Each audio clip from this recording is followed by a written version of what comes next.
Hey everybody, it's Taylor with Boydston Grove, and today we're going to show you how to make the KLASK game. Let's get into it. Yeah!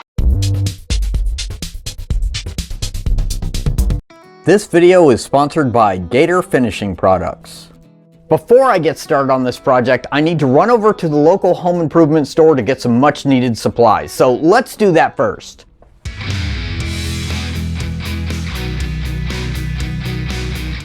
All right, we've made it to our local Lowe's home improvement store. Let's go inside and get what we need. Now, one of the main things that I'm here for is sandpaper, specifically this Gator Reptilion sandpaper.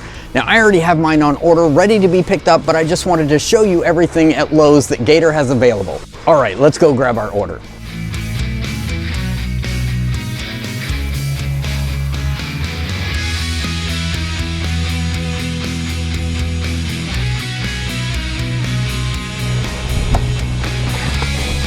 All right, we've got our supplies in hand, and now it's time to head to the shop.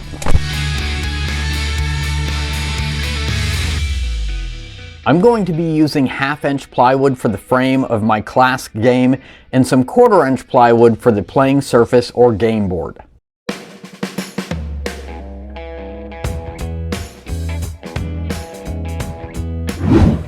Now, I'm not going to be giving a whole lot of specific measurements in this video because I've created a full set of plans of my version of this game and I've made them available on my website. So if you'd like to build it yourself, just hit the link below. After you watch this video, of course. Of course.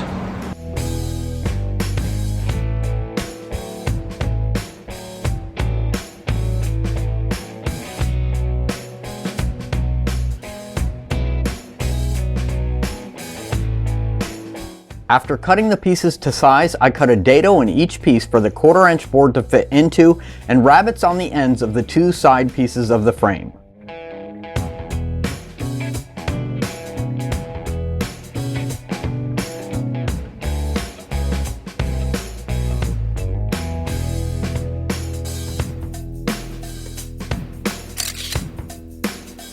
Before moving on, I used one of Gator's mini zip finishing sanders to smooth out the rabbets to make sure that my joints would be nice and solid.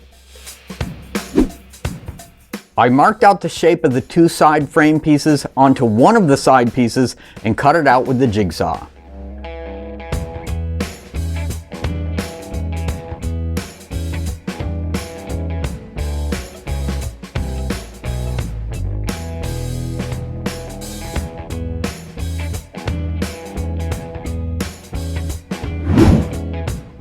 Then I attached it to the second piece with some carpet tape and used a flush trim bit in my router to make sure that the two side profiles would be identical.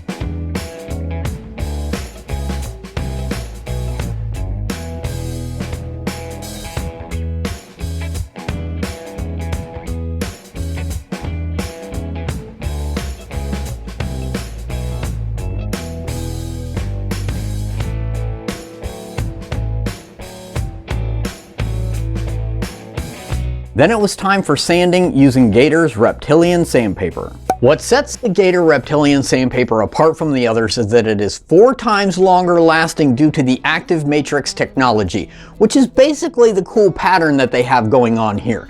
That with the combination of their premium ceramic grain and their clog resistant finish. The Reptilion sandpaper is not only extremely durable, but comes in a wide variety to fit a wide variety of sanders. If you want to try out some of Gator's Reptilion sandpaper, you can pick it up at your local Lowe's home improvement store.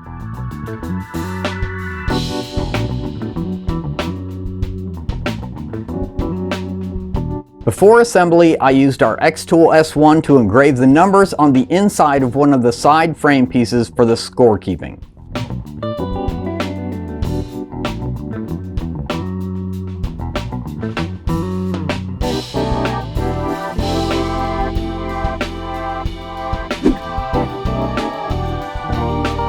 I also cut the game board markings out of some label paper and stuck them into place.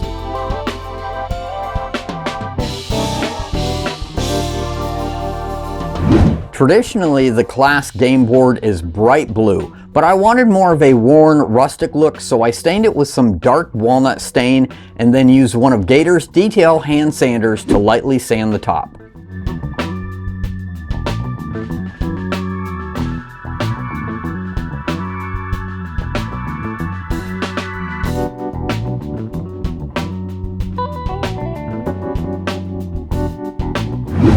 Then I marked out the 2 spots for the goals and used a straight bit in my router to cut them out, only going down about half the thickness of the board. I didn't use a Forstner bit because I didn't want the mark left by the center of the bit. Now you could go the easy route and just drill all the way through the board and then cut a second board and laminate it to the bottom. You just need to remember to make your dados and the frame pieces wide enough to accept both boards.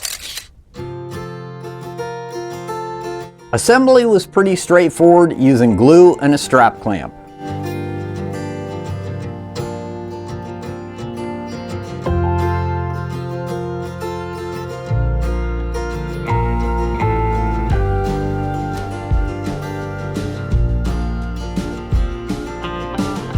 I also added a brace piece between the 2 side frame pieces.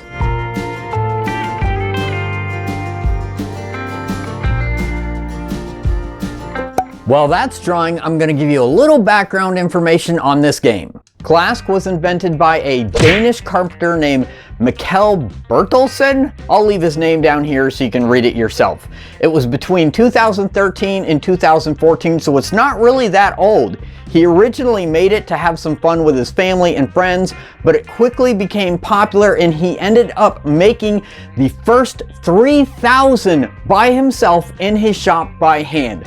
So hats off to this guy. Since then, the game has become known worldwide and has won multiple awards. When I say awards, I mean awards for board games, not like Oscars or anything, in case that's what you were thinking. The name KLASK comes from the Danish word slap, and it is said to have come from the sound that the ball makes when it falls into its own goal. Now that we're done with this history lesson, let's get back to the project.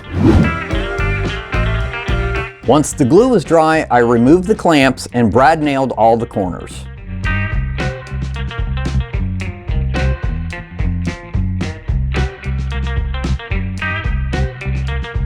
After putting the nail holes, I used a 1/8 inch bit to drill out the spots for keeping score. I'm going to be using some cribbage pins that I have left over from when we made the cribbage board.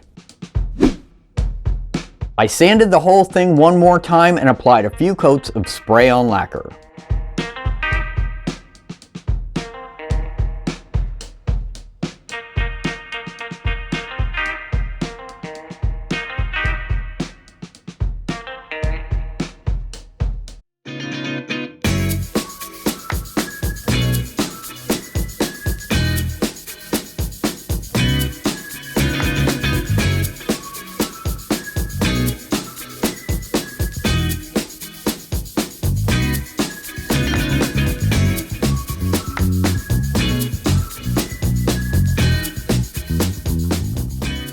Our KLASK game is done. Let's go over a few things real quick. If you're familiar with the traditional KLASK game, then I'm sure you've noticed a few differences here.